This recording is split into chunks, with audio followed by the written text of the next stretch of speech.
Hi, this is sort of a semi-fundamentals video. One of the rules that we follow around here in the way we do repairs is a rule that says time changes everything. You're probably wondering, what does that mean? My approach on intercom repair has become something that's fairly simple and works pretty well. Every single model that NuTone has ever made has what I call the 10 most common things that go wrong. Now, not every model has 10 things exactly. Some have less, some have more, but it's a good sort of standing rule to begin with. So what does that rule mean? It means, like any manufactured item, there are certain things that inherently are problems with it over time. This gets us to how time changes everything. Here we have, as an example, and this is not about this unit in general, this is more about the concept of how we do things around here. This is a model N2600. It was made in 1972, so today it's 50 years old. And it's in the shop to be completely rebuilt. The problems with an N2600 when it was brand new in 1972, or when it was 5 years old in 1977, or when it was 10 years old in 1982, or when it was 20 years old in 1992 will be different in each of those decades. So time changes everything. The problems that you see with sets change over time, and what's on the list of the 10 most common things that go wrong for an N2600 receiver will be different over time. At 50 years, you're seeing a lot of different problems than you normally see with a set that's only 2 years old or 5 years old. One of the things that I always find moderately frustrating when I talk to people on the phone about their equipment is it seems like it's hard to get people to understand or relate to the fact that it's 50 years old. It's not 5 years old or 8 years old. It's actually 50 years old. Sometimes it's older than the person I'm talking to on the phone that owns the house that it's in. And it's hard to get people to sort of relate to the fact or admit the fact that it's 50 years old and it's old and tired and needs to be rebuilt. And the most amusing thing that people always tell me is, well, we hardly ever used it. Well, that doesn't have anything to do with it. When this system was installed in 1972 and it was powered up and turned on for the very first time, discounting the little bit of time now and then that maybe there was a power outage in the neighborhood or something like that, this set in 50 years has accumulated nearly 440,000 hours of time on it. And I'll think about that, 440,000. It doesn't matter how many times you actually used it because it sits there in the house, turned on, waiting to be used for 50 years,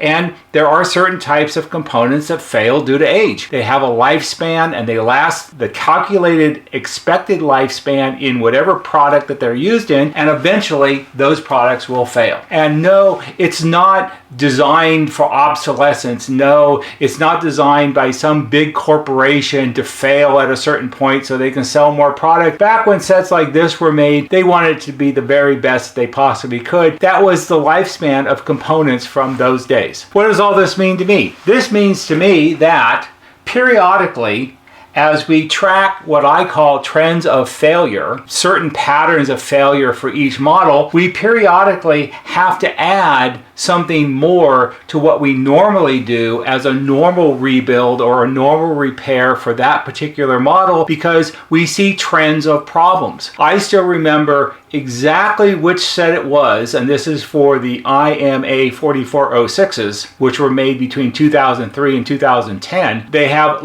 small little relays in them, just like this one.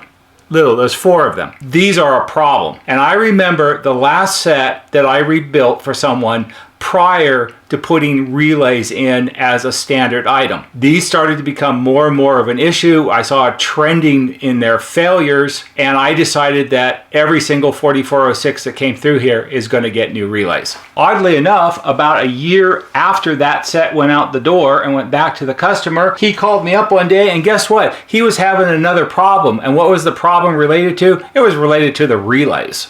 because the relays get what I call crunchy for a wide variety of reasons we're not going to get into now. I told him, well, and I felt kind of bad about it because he was like the last guy. So I told him, send it back to me and I'll go ahead and put them in no charge because it probably should have been done in the first place.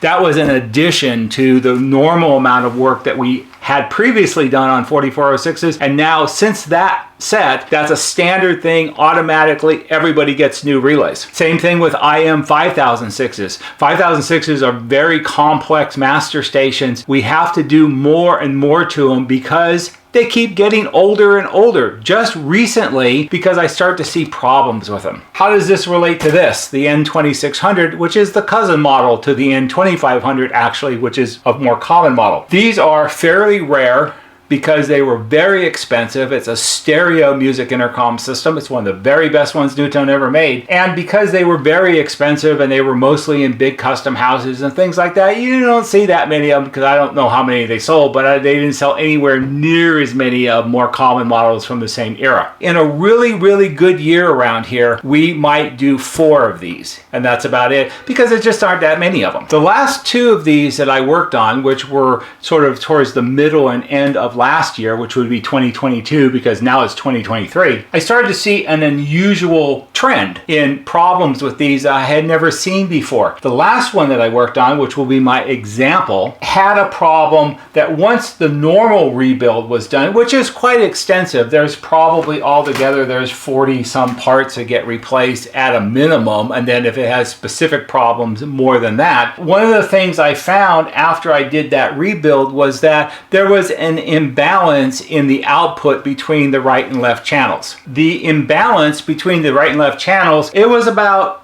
25%. It was noticeable and way too much to simply shrug it off as that's the way it is, it'll be fine, because it wasn't fine. I did a lot of troubleshooting looking for the source of the problem because it's a complex design. There's lots of boards, there's 2-channel preamp boards, there's 2-channel tone and volume control board, and then there are 2 individual amplifier boards, and any of those boards could have been the source of the problem. However, couldn't find it. Couldn't find any reason why. Everything seemed like it should be okay, and when I said everything seems like it should be okay, the first thing you really start looking for when you have a problem like that is you're checking solid state parts like diodes and transistors, because if you have a transistor like a driver transistor that's failing, I know the outputs were good because they were brand new, driver transistor failing, things like that, that can create a problem like that, and I couldn't find anything like that. So after a little bit of head scratching, I decided that it seemed to be an amplifier problem. The other board seemed to be okay, and you start like poking at things that you don't normally poke at because you're looking for something that seems more obscure than average. What did I find? I found that on each amplifier board, which I can't show you here exactly, there are these in here. Kind of hard to see. This isn't all taken apart yet. There were a whole ton of really out of tolerance resistors. Now, when I say out of tolerance, what does that mean? Well, as an example, there were resistors that were supposed to have a measurement of 680 ohms, and they measured more like 920 ohms, which is 50% higher than it's supposed to be. There were also some that were lower, but there was the majority of them were way out of whack.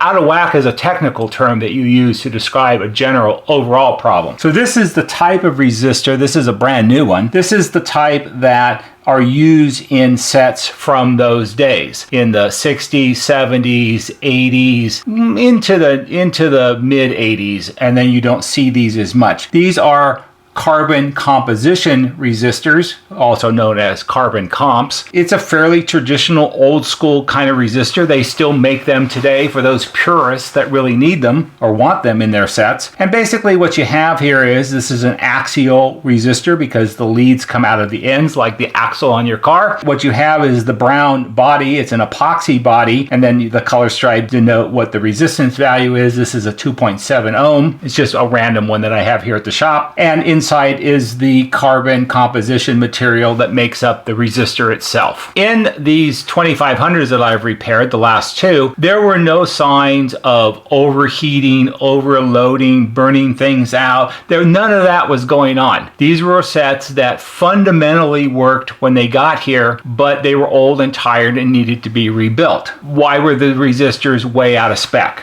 Most likely, they're way out of spec because they're 50 years old. What happens to these is the epoxy body, the brown part, allows over time, you can get moisture ingress, that means moisture gets inside the body of the resistor through the ends where the leads come out of the epoxy. I don't know exactly how these things are actually made, manufactured, but manufacturing technology back in the 60s and 70s, certainly not as good as it is today in 2023. Over time, maybe because of exposure to heat or the cycling of heat and cold or something like that, or maybe it's just generally a breakdown in the epoxy over time, or it could also be that it has something to do with the actual metal leads. Maybe they oxidize or get microscopic little fractures or pits in them or something, but somehow or another moisture gets inside and it affects the carbon composition material that actually makes up the resistor. The other thing that's widely known for those of us who work on equipment, especially anything that's audio related like amplifiers and things like that, over time carbon comp resistors like this become electrically noisy. And I think the electrically noisy part is also related to the fact that moisture or humidity gets inside of it and affects the carbon composition material.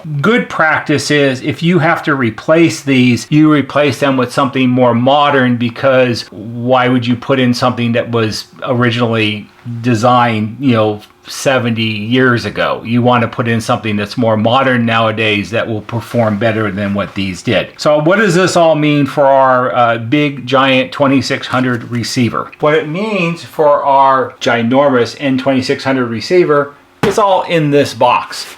This is a box from Mouser. Mouser is the electronic component supplier that we use. So I guess it's an unboxing video in some respects.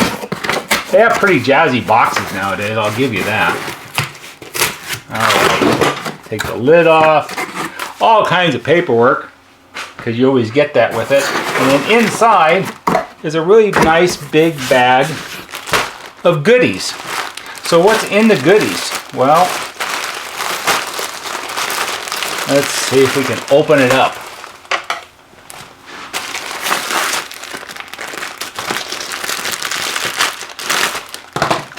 Inside here are, for the most part, not those. Wait, have to sort quickly. Not those.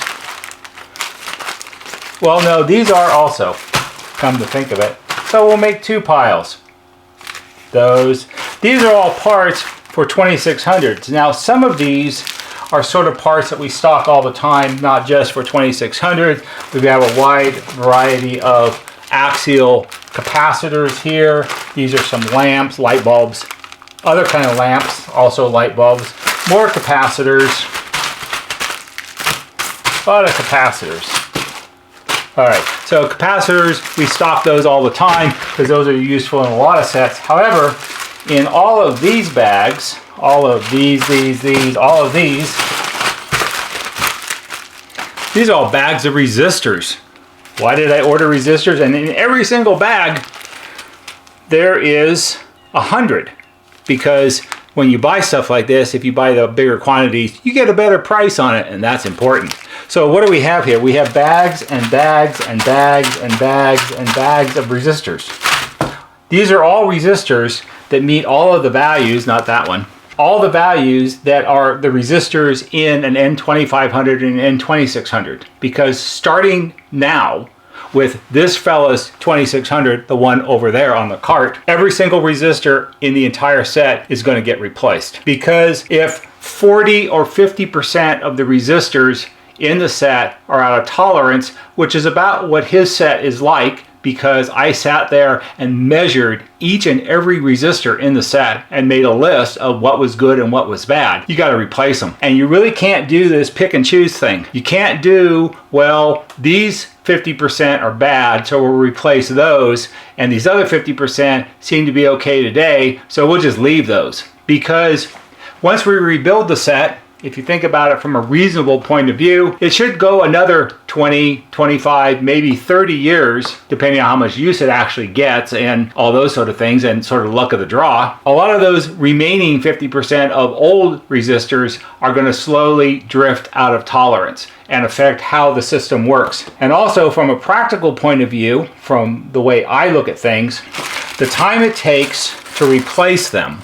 If you have them all, which is why I ordered so many of them. This is enough to do probably 20 of them or so. If you have the parts on hand and you already know that you're going to have to do it, it probably takes less time to sit there and simply change them out on a wholesale basis than it does to sit there and measure each one and make a list and figure out and mark them somehow so you know which ones are bad. Pick and choose and replace just the ones that are bad.